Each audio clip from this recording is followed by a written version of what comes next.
Hello বন্ধুরা, কেমন আছো তোমরা সবাই? আশা করছি তোমরা সবাই খুব ভালো আছো আর আমিও তোমাদের আশীর্বাদ ভালোবাসায় ভালোই আছি। তো এদিকে আমি বসিয়ে দিয়েছিলাম রান্না। আজকে আমি আবারও নিয়ে চলে এসেছি আবার একটা নতুন রেসিপি।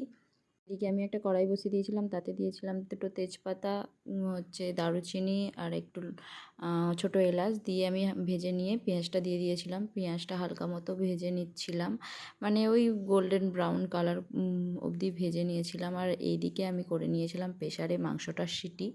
তো এটা ছিল একটা খাসির মাথা, তো সেটাকেই আমি রান্না করছিলাম। এদিকে আমি বেটে নিয়েছিলাম আদা রসুন, মানে আর একটা টমেটোর পেস্টটা আমি দিয়ে হালকা করে ভেজে নিচ্ছিলাম।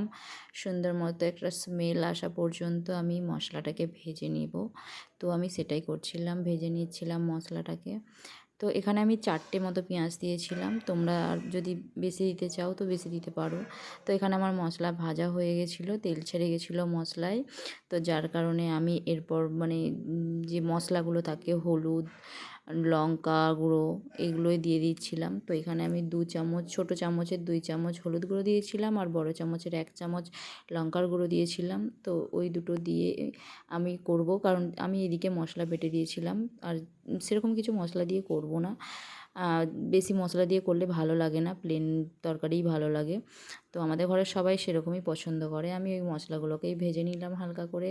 তো একটু কড়াই লেগে গেছিলো বলে আমি ওই মাংসরই যে সিটি দিয়েছিলাম তারই জলটা একটু দিয়ে দিলাম, দিয়ে কষিয়ে নিয়ে মাংসটা দিয়ে দিলাম। তো তোমরা মাংসটা দেখে এবার বুঝতেই পারছো যে মাংসটা হচ্ছে কী মাংস। তো এটা ছিল খাসির মাথা। আমি যেটা আগেও বলেছি, আবারও বলছি, এটা দেখলে আরও তাড়াতাড়ি বুঝতে পারবে। আর যেহেতু মাথা সেভাবে ঝোল মতো করে না, মানে একটু টাইট মতনই খায়, তো আমি সেরকমই করব। আর মাংসের আলু খেতে আমাদের ঘরের সবাই ভালোবাসে, যার কারণে এতেও আমাকে আলু দিতে হবে। আগেই আমি ভেজে রেখেছিলাম আলু, তো সেটা আমি কষতে মানে বেশ একটু কষা হওয়া যাওয়ার পরেই আমি দিয়েছিলাম, দিয়ে হালকা মতো কষে নিয়েছিলাম।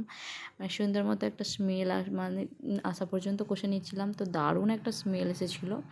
তো স্মেল আসার পর থেকে আমি কষিয়ে আমি জল দিয়ে দিয়েছিলাম। জলটা দিয়েছিলাম যেটা সিটি দেওয়া জল ছিল, সেই জলটাই দিয়েছি, এক্সট্রা কোনো জল অ্যাড করিনি আমি। তো সেই জলেই হবে। আমি এইখানে জল ঢেলে দিয়ে একটু নাড়িয়ে চাড়িয়ে নিয়ে ঢাকা দিয়ে দিয়েছিলাম। আর ঢাকা খুলে আমার ওই ভিডিওটা করা হয়নি, তো যার কারণে আমি দেখাতে পারলাম না। ঢাকা খুলে দেখলাম আমার কমপ্লিট রান্না মানে হয়ে গেছে। তার জন্য আমি আমার ছেলেকে দিয়ে টেস্ট করাই। তো হয় আমার ছেলেকে, না হলে আমি করি। আমার ছেলেই ছিল।